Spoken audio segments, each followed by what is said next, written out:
So ayun na nga, pagkatapos ng big night, Faye ang tinanghal bilang big winner, pero mga netizen or fans ng ibang housemates ayaw nila matanggap na big winner ang isang Sophia Smith or Faye Ang.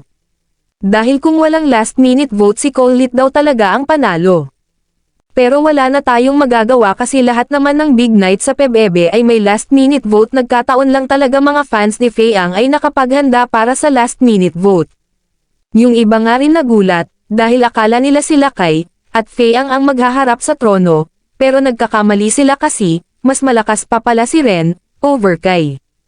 Sino bang hindi magtataka sa bawat nominasyon, laging mataas ang vote ni Kai, kaya akala nila kung di si Faye ang maging big winner, isa sa mga gusto nila ay si Kai, pero naging pilot twist ang labanan, naging 4th big placer si Kai, 3rd placer si Colette, at 2nd placer si Ren at ang tinanghal na big winner ay si Faye Ang. Sa tingin nyo may dayabang nangyayari sa botohan, or sadyang ayaw lang nila tanggapin na hanggang doon lang talaga ang kapalaran nila?